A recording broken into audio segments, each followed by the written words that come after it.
Welcome to the How to Scale Commercial Real Estate Show. Whether you are an active or passive investor, we'll teach you how to scale your real estate investing business into something big.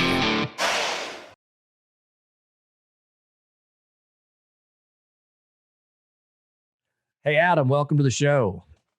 Samuel, thanks for having me. Man, this is great. This is great. Hey, there's not many people that get away with getting my full name off their tongue. So you've done it well. I appreciate that. That's great. Not at all. Samuel, that's not really a hard name to say. I've got three brothers, so all of our names are, at max 5-6 letters. So Right. No, that's great. That's great. Adam, I'm excited to have you on today. I mean, you've got a niche experience or a niche. A niche experience in building single family rental portfolios and selling them off to institutional investors. And yes. I know if you can kind of give us a brief rundown, the same question to ask everybody is, where'd you start? Where are you now? And how did you get there?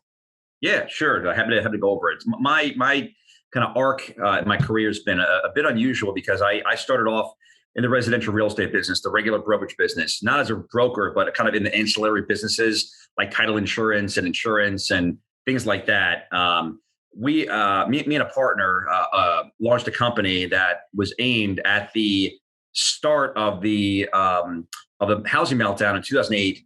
Our big idea was to train real estate brokers on how to work with investors using an online training program. So I was the guy that would go out and do small group presentations to real estate offices all over the country, selling this online training program, teaching people what a cap rate was and teaching people the fundamentals of real estate investing. And we ended up building a really nice network all over the country of about 5,000 agents. And then, in 2008, when the housing meltdown happened, it was about 2009 or late 2009, early 2010, when a company called Blackstone a company called Invitation Homes through Blackstone started raising money on Wall Street in order to buy foreclosures and then turn them into rentals. So right.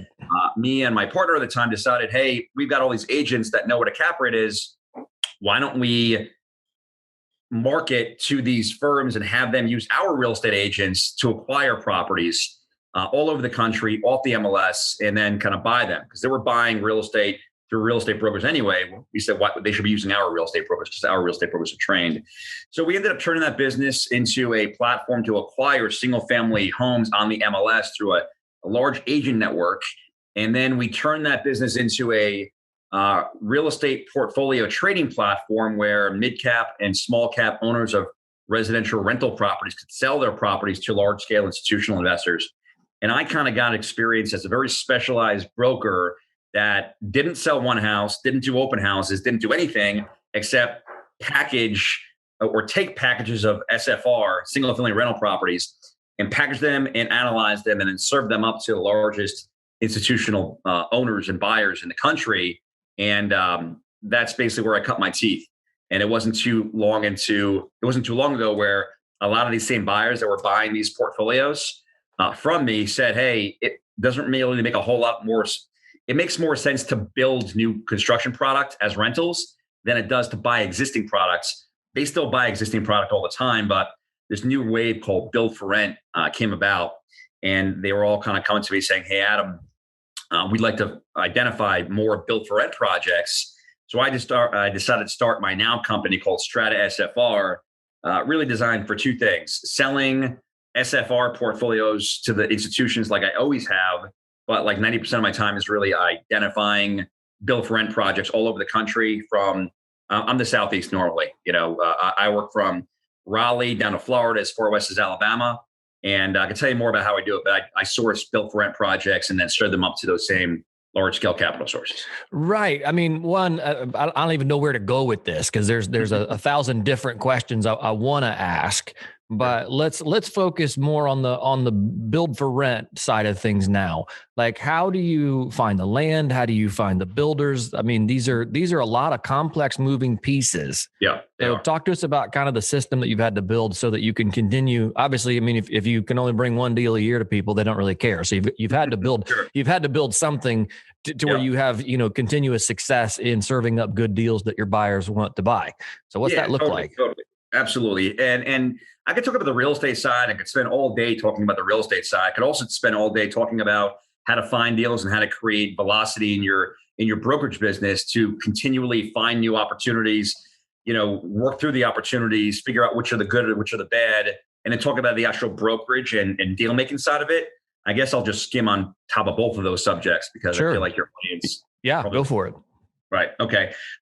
So what I did to start off with, I kind of surveyed about a dozen and a half large scale capital sources that all wanted to buy in the Southeast. And I try to figure out the common threads that they all had so that I can kind of come up with a target buy box that would fit all of them in some kind of way.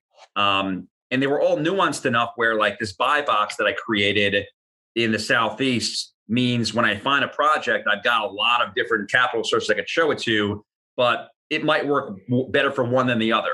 And generally, like the high level buy box that I created by talking to these capital sources were really simple.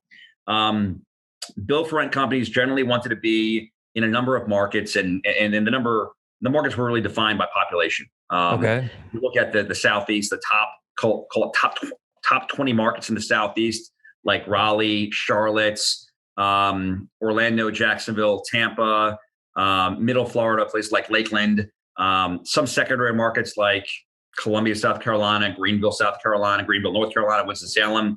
They all want to be in these markets with really solid fundamental demographics and solid fundamental job growth.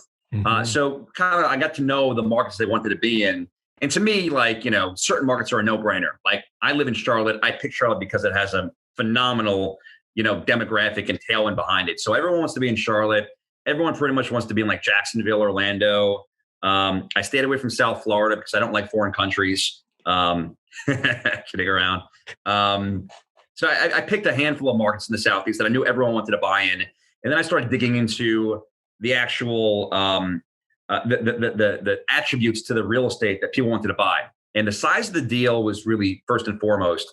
A lot of my clients are multifamily owners. They own single site multifamily properties. They like managing a property with a single leasing office on site, a single amenity, right? So they wanted, projects between like the sweet spot is really 175 units because then they could have an on-site leasing office. They could have an on-site amenity. A lot of the firms that I deal with, they already have assets in markets like Charlotte and Raleigh and Jacksonville, Orlando, and they just want to add on to their portfolio. So they can go as low as like 50, 55 units because they own assets that they can use their current management infrastructure to manage anyway.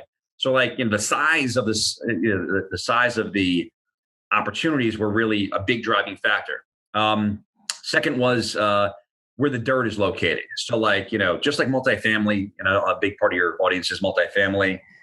You want to have the actual site located no more than call it 12 or 15 minutes away from a major interstate. Needs to be easy to get to, can't be too rural. Needs to be close by certain amenities, like, someone that lives in a single family subdivision, they don't want to drive 20 minutes to a grocery store, right? They like the grocery store to be right down the road. Same thing with shopping, same thing with retail. So it has to have the kind of amenity base that, if you're not going to build amenities on site, which, most, unless they're mixed use subdivisions, they don't have, they want to be close to a thoroughfare and close to these amenities that most people want in their daily lives. If it checks all those boxes, then you kind of got to look at it in terms of the numbers. Do the numbers make sense? And really, that's where knowing SFR, knowing the single family rental segment comes into handy more than anything else. When you build a deal, you think I kind of think of a deal in terms of like Lego blocks. You have the base, which is the land. So sometimes you deal with landowners who don't know anything about building or developing. They just own land. They're like farm owners or farmers' kids. And then you got to layer the next layer on top, which is the entitlement process. This is generally where a developer comes into play and how much it costs to develop a land from raw land into approved land to start building, units. And then when you have the entitled land, then you have the actual pushing around of dirt, the actual building of the units. And you need a building company to do this. And usually you need a horizontal, a company to do the horizontal work, put in the infrastructure, like the gas, the electric, the water, the sewer, and then you have the builder. So like what I do is once I analyze all these different components and I figure out whether or not a site works, I'll talk to the landowner and I'll bring in a developer and I'll bring in a builder and I'll kind of build this thing called the build for rent projects. And if the number makes sense and it hits a certain yield for the buyers that I have on the other side of the transaction, I'll put all these different components together and I'll kind of wrangle them. and then I'll bring them to a capital source that I feel like it would fit well. And if it does fit, I got my capital sources come in, they buy the land or the lots or the buildings, and they start funding the entire process. Now that's a lot of. It seems like you could end up spinning your wheels, doing a ton of research and a ton of homework, presenting this. Yeah. And then in the end, everybody's like, "Nah, we don't like that." Mm-hmm. Like how often does that happen, or you just know your buyers well enough to know when you're monkeying with a bad project and you just walk? I mean, what does that look like? Yeah. I feel like that's the secret sauce that makes Strata exceptionally good at what we do. I probably look at 10, for every 10 projects I look at, I find one that's worth bringing to my buyers, right? Now you've gone all the way through the due diligence process. You've talked to all your horizontal, you've talked to your, builders, you've talked to everybody you need to talk to. Exactly. Yes. So let me better explain. Out of 10 projects I might look at, I might get as far as looking at the demographics of an area to realize it's not right? Sure. Okay. It's too rural, it's not next to enough amenities. It's not next to a thoroughfare. As soon as I figure out that bottom level doesn't fit, I don't analyze it anymore. I just kind of say it's a pass. Right. Some project I might get as far as saying I like the area, I like the demographics and where the dirt sits, but like the rents are too low in the area. I just can't get the rents to support, the house I know I need to build there. Sure. So the yields are too low. In which case, I won't talk to a buyer or builder. I'll just kind of say, no, thanks. The rents aren't right here. And in other instances, I might go all the way through liking everything about a project. The dirt's in the right spot. The numbers make a whole lot of sense, but the situation is not correct. Like the person that owns the land wants too much money, or their timing is off, or they're hard to work with, or there's some other kind of dynamic that says, you know what? It's too much of a headache. I'd rather kind of find greener pastures. Right. Every once in a while, you get, kind of all the stars align, and you got the right piece of land with the right seller at the right price, and you got the right developer with the right builder, and everything works. And that's when I say, this is a project that I want to bring out to, my investors, and I get behind it. I put my word behind it. I say, this is the reason why I think it's worth investing in. And generally my intuition and my understanding of the segment's good enough to, when I pick a project, I generally end up moving it. Right. And I hate to get personal on this, but I am curious, how do you monetize this? Do you get paid on the acquisition and build out? Or, do you stay in the middle of it all the way? Or I guess, what does that look like? What's your structure look like? Yes. So we're a brokerage and consulting company, right? So we get paid for whatever value we bring to the deal, which means if we end up facilitating a land sale and we pick the developer and the builder that we think are right for the project, and our buyer only buys the land and then brings in their own developer and brings in their own builder, we'll only make a fee on the land, right? Oh, wow. So if we're doing a deal right now in Greenville, South Carolina, where my clients are coming in buying the raw land and I'm making a fee on the land, they're using the development company to put in the infrastructure. And when they use the development company, I'll make up another fee because I put them together. Sure. And they'll eventually, hopefully, use my builder, and my fees also built into the building contract. So I'm a big proponent and a big my focus is on offering value and making a fee based on that value. Right. So if you think about layering the blocks in, I kind of make a fee whenever my client uses any part of that stack that I put together. Right. No, that's interesting. That's very interesting. That's a unique, probably not, but it, it's not something we hear about very often. Somebody like yourself taking those opportunities and putting all the pieces in place. That's a lot of work. Tell us why. Go ahead. I'm sorry. Good. Yeah, I wanted to mention it. It's an interesting model, I think, because I look at marketplace businesses, I look at brokerage, like traditional brokerage businesses. And I'm kind of neither one of those animals, because if you're a marketplace, then you offer a platform on which to essentially sell other people's assets, right? There are plenty of marketplace platforms out there that do exactly that. Like 10X is one of the largest commercial marketplaces out there. They're essentially a place brokers and owners and buyers can go to transact. Right. There are large scale brokerage companies that take listings. They take your listing and then they package it and then they go out there and they market it broadly.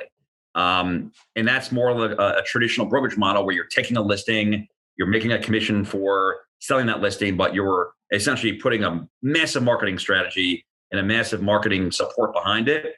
I do neither one of those things because I almost put myself in the position of the investor where like I'm telling the sellers, the owners, the people that have the assets, what's good, bad, or ugly. Right. And I'm depending on my understanding of what my buyers want so that I don't bring my deals to, I don't market them broadly generally. I'll Sure. just pick and choose what buyer they're right for. And if a buyer says, no, it's not right for us, I'll go to the next one because that's Right. not my model to create a jump ball, to create all that much competition. I do create competition, but in a very controlled way. Right. So, Right. Yeah. These are people you're probably picking up the phone call and saying, hey, this is an opportunity. Do you want it or pass? right. Right. No, that's interesting. So I know you said a lot of your capital sources have, funds in the multifamily space. And one of the things that we commonly hear, obviously in multifamily, is that it's great, to have all your roofs in one location, or, maybe it's multiple buildings, but you basically, you can scale with those types of assets.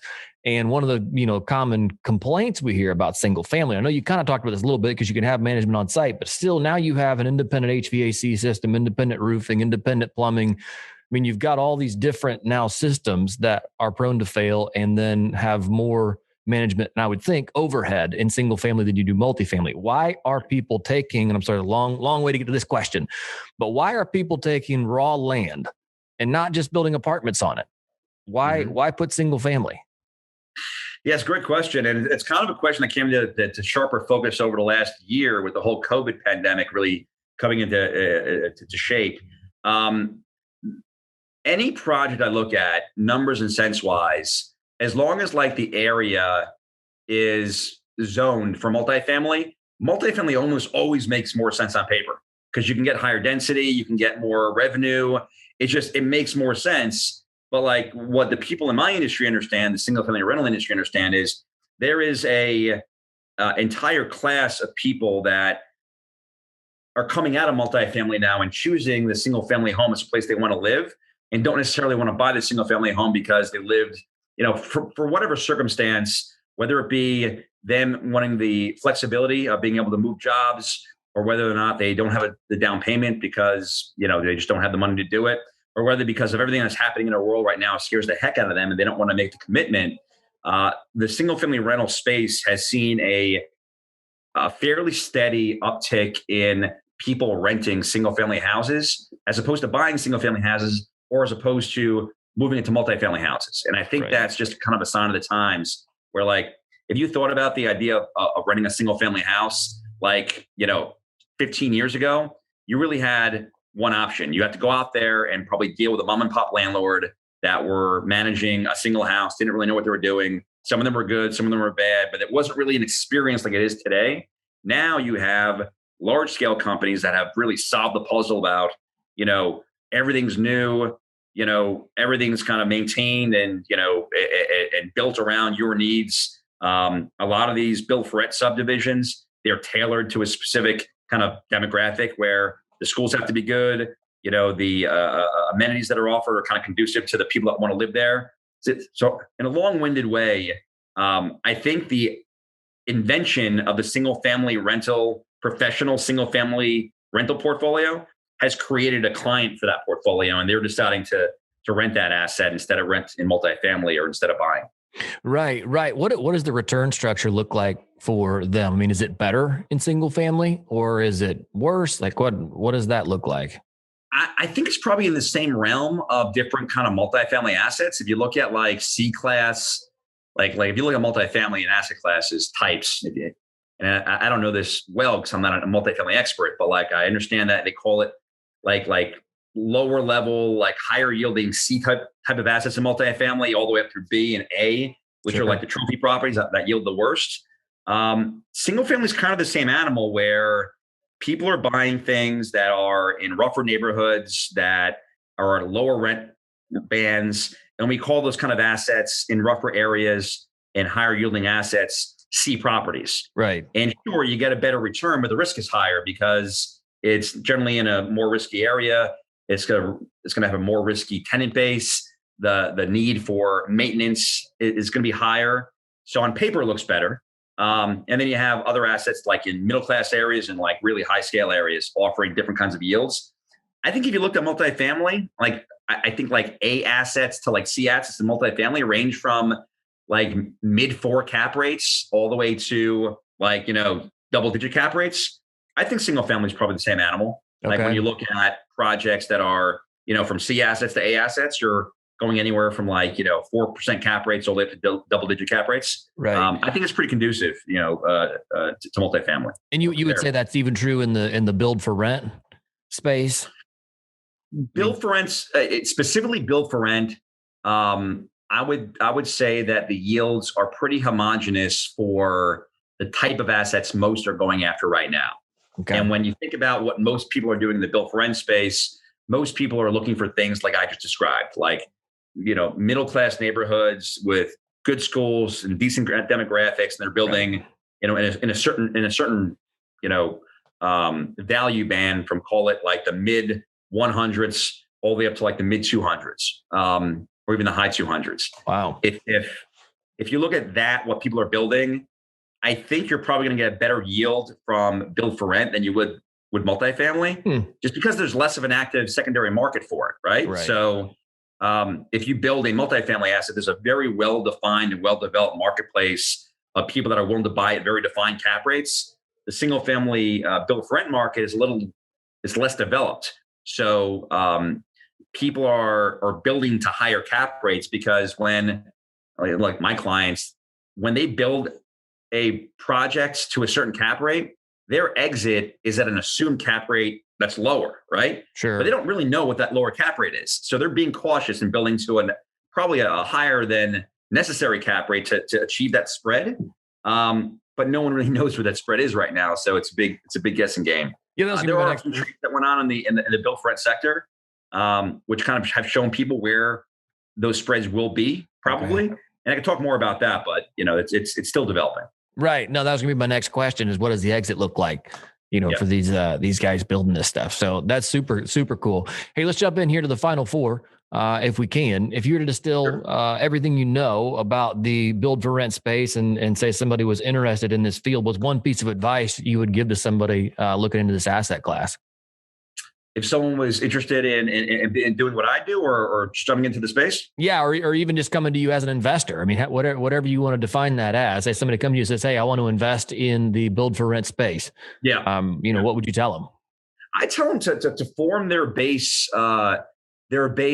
theory on the space first. Really come up with call it a thesis, right? Mm-hmm. Figure out what your thesis is first, because I see a lot of new capital coming in without really much of a defined thesis about where to buy and what to buy and how they want to manage it. They just know they like the space and they want to buy something and they want to deploy capital into it.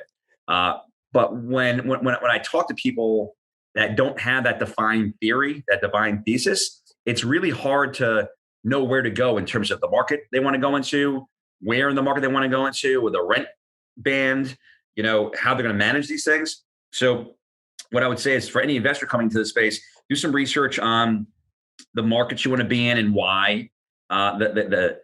Keep in mind the end client, the tenant, as probably the most important thing at the beginning of the process, figuring out what that tenant looks like, where he works or, where they work, what their income is, what their needs are. If you figure that out at the front end of the process and let that guide your way, you're going to have a much easier time building a build for rent portfolio than most others. Gotcha. No, that's fantastic. When it comes to staying on top of your game, what's one thing you're currently doing? Technology. Technology is a big thing with me. I realize that I am just one person, and in order to really be valuable to more than just a handful of clients that that come to know me and I love me because I do a lot of work with them. There's more and more people out there that I can't help because I'm just one person. So in my business, this year, probably around June or July, we're coming out with some really cool technology that's akin to a real estate sharing platform that helps off-market brokers and off-market real estate people trade their off-market real estate in a more trackable and a more scalable way. I could talk for another hour on this concept of off market versus on market. Right. Everything I do is off market. I don't have a marketplace that I actually go to and trade real estate on. So we're coming out with some really cool technology in June, probably in June, July, that enable people like me that are in this off market arena to more effectively and scalably share real estate. That's awesome. That's awesome. Adam, when it comes to giving back, what's one thing you're doing to make the world a better place? Yeah, it's good question. I got 4 sons, and I think about this a lot, and because, as much as I try to keep them in the bubble of our lives, not let anything bad happen to them, I want to expose them to the needs and the hardships that everyone goes through. So we try to find local charities and local ways to get involved, food shelters, doing things for a community that include not only caring for the homeless, but also giving back by taking people in or trying to get involved in charities that help immigrants, help people get acclimated to the American lifestyle. And there are a few charities that we support locally in our backyard that we could really get involved in a hands-on way. And I like that. I like actually seeing and experiencing, have my kids experience firsthand helping people. It's a really special thing. Right. No, that's awesome. And if our listeners want to get in touch with you and specifically hear more about this, off-market platform you're developing, what's the best way to do that? Yeah, you could catch me on LinkedIn. Follow me. I'll be putting out this opportunity to do a beta test for our technology platform on LinkedIn. It's Adam Stern, Strata SFR, pretty easy to find. And if you want to get in contact with me, just go to www.stratasfr.com and I'll be easy enough to find. Awesome. Adam, thanks so much for your time. Certainly appreciate it. Thanks, Samuel. Appreciate it.